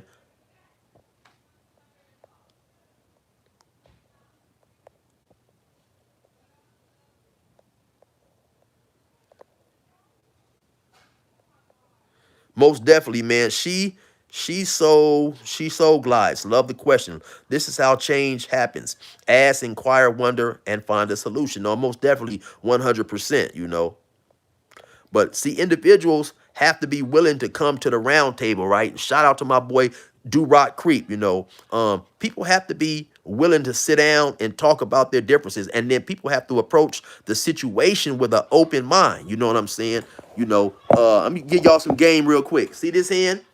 See this hand? This one is closed. This one is open. What's the difference between the two? You can't put shit in this one because it's closed. If your mind is closed, you can't put nothing into it. If your mind is open, you can put anything into it. But it's simple shit. It's simple game like that, man, that goes past a lot of that goes over the head of a lot of motherfuckers, because a lot of people at the end of the day, they want to be entertained, man. That's why you'll often see the dance floor more crowded than the churches and all these, places where a person can go and get knowledge and get learning, because people want to be entertained. People only want God when they on their deathbed. On Hoover though, on Hoover though, on Hoover though. No, for real. we got Mug Romine, man. That's one of my favorite, that's one of my favorite sayings lately, man. On Hoover though, on Hoover though. And you know what, honestly, to keep it 100, man, I spoke to Gumby a couple of years ago, right? We got a many mutual friends. We never met, but he done time with a lot of dudes that I'm solid with, and I talk to and this and that. And Gumpy is extremely intelligent, right? And a lot of people don't realize that, because to me, in my opinion, this is just my opinion, a lot of times he'll show up to them interviews inebriated, high, or something. And so the true Gumby don't shine, right? And a lot of times, when you like the Munchie B situation on Adam, showing up drinking. Now he didn't lost the job and fucked off a gig, right? You know what I'm saying? So I mean, man, you when you don't have a clear mind, you can't think clearly. And so, but yeah, man, Gumby is an extremely smart individual, but just at times, uh, it won't show.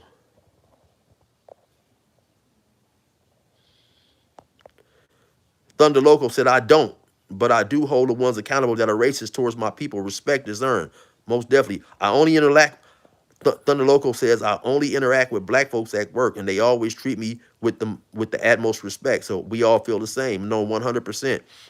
Jerry Skid said, what up, homie? I'm Mexican, and everyone should be accountable for the racist acts, brown or blue. Facts, yeah. And these is old comments, like I sometimes I get caught up in talking and don't get to the comments, but Zorro says, I like everyone until they do me wrong. No, 100%. And that's how it should be, man. I honestly don't have a racist bone in my body. I don't hate Mexicans or whites or Asians or whatever, right? If someone of that race has done something to me, because honestly, I look at it like this, man.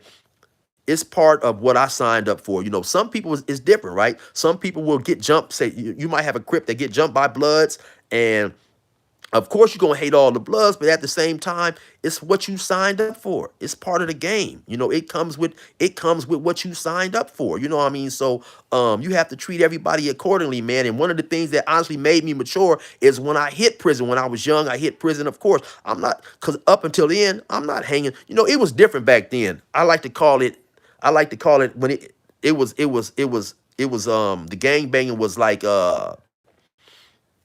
traditional gang banging, right?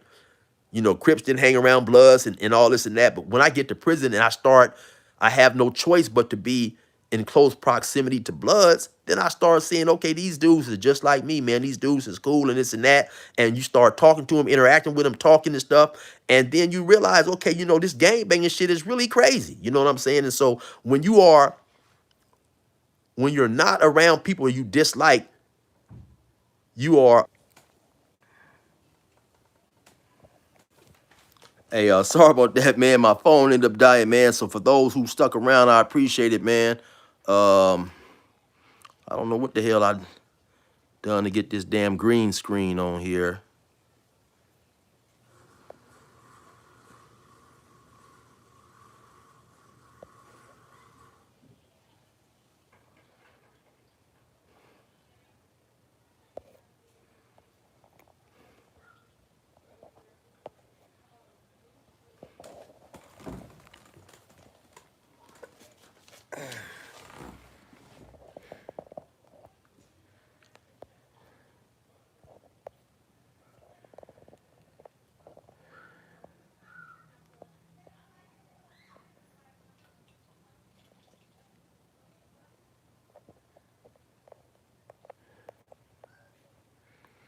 Most definitely deep blast and say I respect my enemies because they D3. I understand that, but just like my real homitos, I knew what I signed up for. Born in '84, I didn't see it all. No, no, most definitely, man.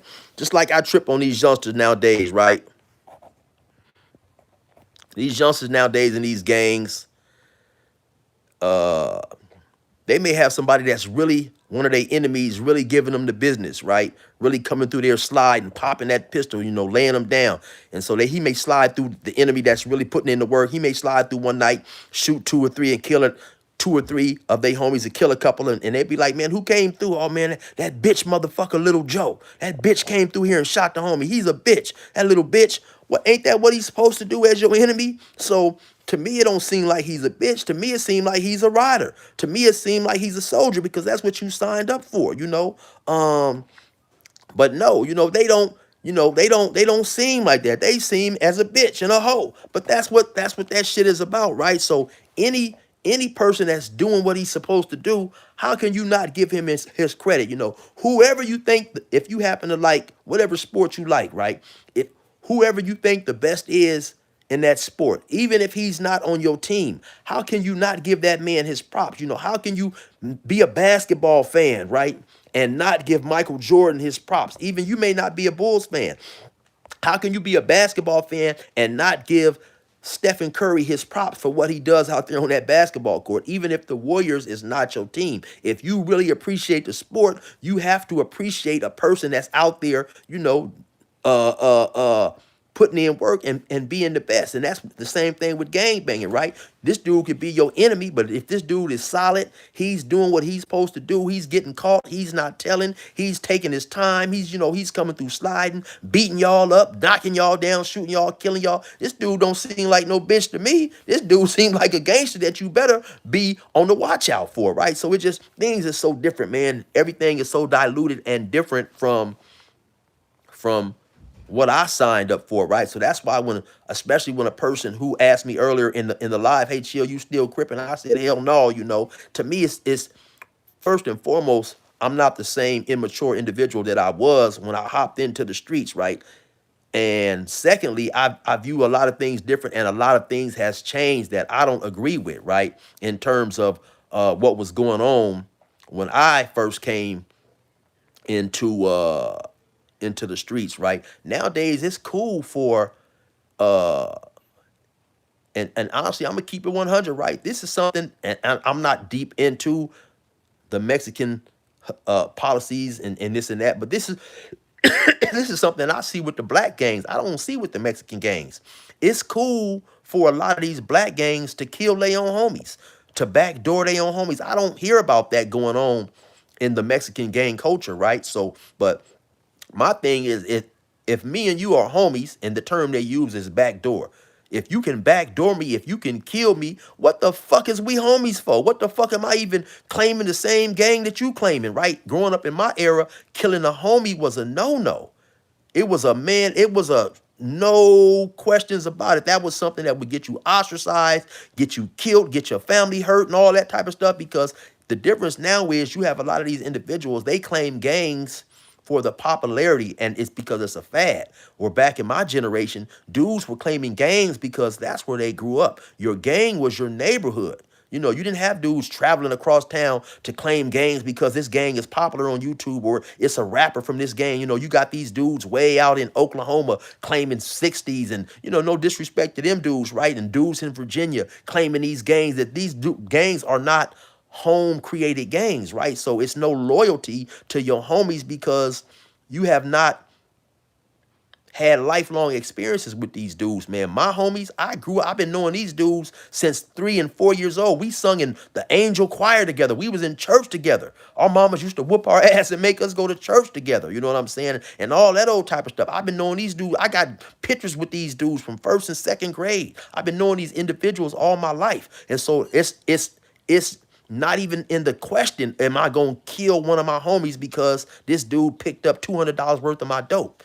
If anything, we going to get out in the street. We may squabble up about it, but I'm not just to kill my homie because these dudes are really more like my brothers. And so you don't have that bond with a lot of these gangs, right? So it's just so many different things that I disagree with, right? That's not going to allow me to get out there and then, you know, a dude just too old, you know, after you get a certain age, man, gang banging is not in the cards. Sit back, lay it down. Gang banging is a young man's sport, right? If you still at a certain age running around, you know, cousin in blood, and it just, to me, in my opinion, it just don't look right, right? It don't look right. And so it's just a whole lot, man, that, you know, I just disagree with now as opposed to when I was 16, 17 years old, right? And then at the end of the day, first and foremost, man, back then, I didn't give a fuck. Now I give a fuck. That's the major difference between me going outside today and slapping the shit out of a motherfucker. Because sometimes I still get mad. I be wanting to slap the shit out of a motherfucker. Sometimes I ain't gonna lie, man. I still have visions of shooting the shit out of a motherfucker. You know, I'm gonna keep it 100, man. It was good when I had that pistol, popping motherfuckers down. Oh, I loved it. I loved it. I loved it at times, right? But now I realize that if I do something like that, eventually I'm gonna be the one that whose life is gonna be fucked off. I'm gonna be inconvenienced. You know what I'm saying? And so if you don't give a fuck about yourself, that's when you can just go out there and go haywires. But if you care about yourself and you realize the position and the predicament you bound to get yourself into with stupid activity, then you will shy away from the bullshit. Like I said, unfortunately, I don't have any more. I don't have the luxury of getting in trouble because I already have two very violent felonies that I've convicted for. So you know, any type of trouble that I get into, man, will definitely have me looking at a long time. I don't who wants to sit up in prison, man. All these, you know, summertime is coming up. Shit, it's my favorite time of the year. These females walking around here half naked with their ass jiggling and wiggling and shit. It's my favorite time of the year. Fuck a motherfucker talking about being locked up in prison, smelling another nigga's farts and all that whole bullshit, man. Now I see these dudes on these jail shows and these YouTube making all that nasty ass looking prison food. That shit ain't no good. That motherfucking shit used to be yummy when I was up in there, man. That shit is a whole bunch of shit nowadays when I'm out here eating on ribeye steaks and all this old other type of shit that I enjoy. So, you know, it's just a whole lot, man, that a dude gives up when he goes to prison. You know, that I don't, you know, hey, I went to prison. I stayed down. You know what I'm saying? I did what I was supposed to do. I came out the same way I went in. But that's one good thing about being black, right? I have the freedom to get out and change my life if I choose to, right? I'm not attached and stuck to nothing, right? I can do as I want to do. You know what I'm saying? To me personally, just my personal opinion, right? You do what you want to do. Any man that puts a gang over his family is a foolish motherfucker. But that's just my opinion. You may feel your family's not worth putting them first. You may feel your gang is more important. If that's what you feel, hey, more power to you. You know what I'm saying? So to each his own. I'm just talking about me personally, right? Like I said, and then once again, we back to the females, man. It's nothing like a good, fine, nice shaped female. You know what I'm saying? You're not supposed to get that up in there. You might have some boy toy or some old big butt boy as your celly that you have to, you know what I'm saying, mess with if that's what you choose to do, right? But I'm not gonna choose to do that, right? So that's another reason I can't go back to prison. You know, I enjoy women. Fuck a motherfucker talking about, man. But anyway, like I said, each his own, you know. Anyway, y'all, man, listen, I appreciate y'all for sliding through, man, making it do what it do. I'm gonna start coming through more. You know, I say that all the time, but I definitely am. And look, man, for people who keep asking me, man, what's up with the dubs disc? I kind of lost interest in that, to keep it 100, man. I kind of lost interest in that. But I'm getting so many requests, and the song is so good that I will be putting it out. I am a procrastinator, but I'm gonna get to it. I'm gonna drop the song. I'm not supposed to tell y'all the song is the name of the song is already done and all that old type of shit. I'm not gonna tell y'all the song because the last time I even spoke about it, dubs, and so I seen a lot of people saying a lot of the things that I was saying, you know, because I'm a little funny dude at times. And I seen a lot of people saying some of the things that I was saying and this and that. And so, you know, believe me though, when I dropped this song, I even seen Dubs clown. Hey, chill, what's up with that song? Oh, don't worry, Dubs, it's coming. It's coming. People are, you know, they gonna be using a lot of references from this song. This song is gonna be epic. It's gonna be nice. It's gonna be, um, just just be a little patient with me. I'm gonna try to get the song out early, excuse me, like mid-January somewhere. But like I say, I procrastinate and I need to get more. I need to put my, get more, put my nose to the grindstone or whatever the saying is, because I just do a lot of procrastinating. I already got the songs, because I could just release the song as a single, but I want to release the song as like on a mixtape for like 10, 10 songs. I want to be able to do that, right? And once again, too, shout out to everybody, man, that supported me on that last CD that I dropped, right? It was crazy because when I first started doing my music 4 or 5 years ago, people was telling me, hey, OG, we don't want to hear you rap. Ain't nobody buying CDs and so on and so forth. Stick to the prison stories, man. We don't want to buy that shit. Once I started dropping that music, shit was selling like hotcakes, man. I sold 300 CDs. Uh, I dropped like 4 or 5 of them, so a couple of them got scratched. But let's just say 300 CDs. 300 CDs at $20 a piece.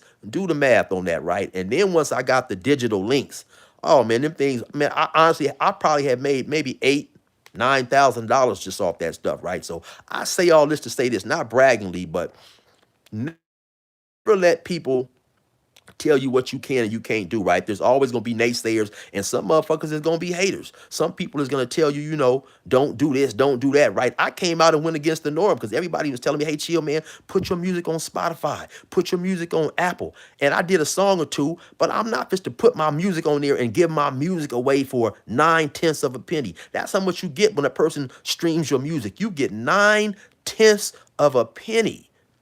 So, you don't get nothing. And to me, man, I just feel like my music is good enough for those who enjoy that type of music. And it shows people have been purchasing a lot of my music, right? So, man, I'm just to get back to that. I'm just to drop a little of that. I'm just to get cracking with the music. But that Dubs, this song is coming. It's too good not to put out, right? So anyway, man, y'all already know what it is. It's your boy 16, the life, man. I'm just to get up out of here, but I will be back more often. Do me a favor, please, if you have not yet already, go to my other YouTube channel. It's called No Chill For Real. It's not spelled F-O-R. It's spelled F-O like hyphen.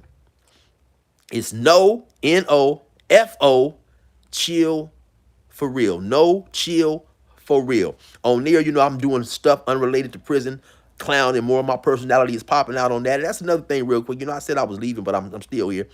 That's how I kind of like blossomed into this, I don't know what they want to call me, this respectable, knowledgeable guy. Because when I first got out, if you guys go back, if you guys are new to the channel, I'm telling you, go check out some of my older content. I got a YouTube playlist. It's called Binge Watch the Best. And some of my best videos are on there where I'm clowning, I'm laughing, I'm doing impressions. But I started realizing people get really butthurt and sensitive, right? So I started scaling back, and some type of way I developed into this, this whatever they want to see me as, this respectable, knowledgeable dude with principles and this and that. But at the end of the day, I'm a class clown, right? I am the class clown. So on that no chill for real, I'm going back to that because at the end of the day, people just want to be entertained. They want to laugh, they want to joke. You know what I'm saying? And if you sensitive, don't bring your motherfucking sensitive ass over there to no chill for real, because I'm gonna be clowning. I'm gonna be laughing, clowning, doing impressions or whatever, right? And so It is what it is, man. But if you haven't tapped into that, I'm telling you, man,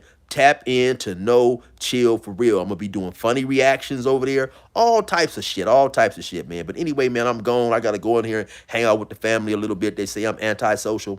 I am antisocial a little bit. You motherfuckers wouldn't write me when I was in jail and all that old motherfucking type of shit. So, goddamn it, you see me when you see me. But anyway, I'm talking about my family. You know, everybody didn't write when I was locked up and all that old type of shit. And they, oh, you antisocial? Well, motherfucker, shit. And my girl be getting on me. Oh, you don't never open your mail. Well, shit, bitch, you wouldn't write when I was locked up. I'm not used to opening no mail, bitch. You wouldn't writing. What the fuck? Nigga ain't used to opening. I'm not used to having no motherfucking mail. You know, I've been with my girl a long, long time, on and off, and so on and so forth and shit. And you know, I got, you know, oh, you got your tax stuff sitting right here. You got a check. You got a check from when you used to work at the Pizza People, and they sued everybody, and the check like $1.34. Oh, this check is old. You didn't, you didn't open it because bitch, you didn't write. What the fuck, nigga? I'm not used to getting no motherfucking mail. I'm not used to opening no mail. Anyway, though, look. I'm out of here like last year, man. Y'all have a safe New Year's and all that other good shit, man. I got to go in here and hang out with the family a little bit, man. Thank you, everybody that sent me super chats and all that shit, man. All right, we out of here.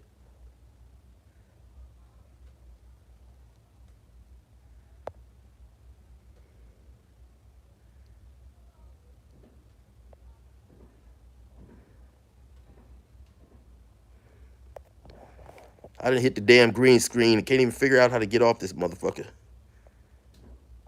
Deep Dish said he antisocial too. Oh, yeah, most definitely, man. Hey, I appreciate it, man. Jordan, next Merry Christmas to you as well, man. Oh, here I go right here. All right, y'all have a good one.